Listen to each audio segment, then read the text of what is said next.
La France est le meilleur pays pour procréer. Je dis ça parce qu'aux États-Unis, quand tu as un enfant, tu ne reçois aucune aide. Si tu as un gosse, c'est ton problème. Là-bas, tu dois payer pour tout. La maternité, la fac, les gilets pare-balles. Quand on envoie un faire-part de naissance, on cite le nom, le poids et le prix du bébé. J'ai plusieurs amis américains qui économisent déjà pour les études de leurs enfants, alors qu'ils n'ont même pas encore d'enfants. Par contre, pour un père hésitant comme moi, c'était aussi la meilleure excuse pour ne pas avoir d'enfant. Oui, ce n'est pas le bon moment, ma chérie, on n'a pas assez d'argent. Il faut attendre 10 ans minimum pour que je refasse mes études, mais cette fois-ci en médecine, et que je devienne moi-même sage-femme pour pouvoir amortir le coût de l'accouchement.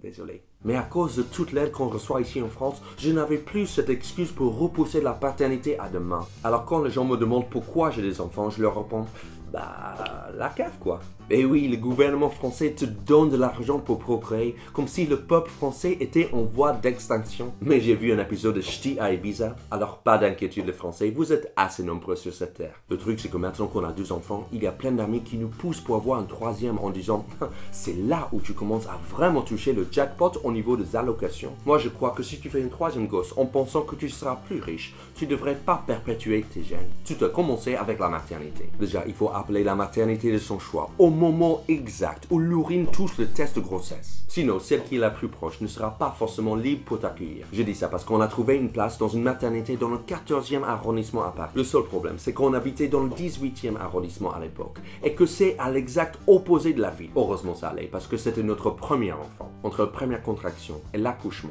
on avait le temps d'aller à Disneyland. Quand on a reçu la facture pour tous les services impeccables rendus par l'équipe médicale et les 5 jours que ma femme a passé à la maternité, j'avais envie de leur envoyer un pourboire. Mais la maternité, c'est que le début. Après l'accouchement, la sécurité sociale a prescrit à ma femme des séances de rééducation du périnée. Apparemment, c'est tellement courant que les hommes français trompent leurs femmes, surtout après avoir eu des enfants, que le gouvernement français a dû intervenir. Ils se sont dit que le vagin de la femme doit rester un endroit désirable pour le jeune papa. Alors, il faut reconstruire ce lieu le plus vite possible, comme si c'était une maison après un tremblement de terre. Je savais qu'on appelait la France le pays des amoureux, mais je ne savais pas pourquoi.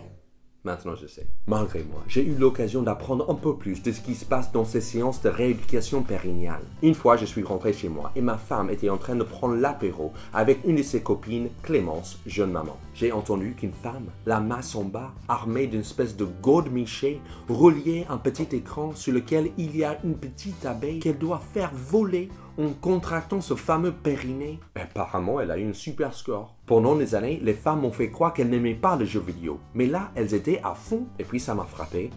Mes impôts servaient à payer ça. C'est génial. J'avoue que je trouvais tout ça bizarrement excitant. Ça m'a donné grave envie de perpétuer mes gènes ici dans mon nouveau pays. Vive la France!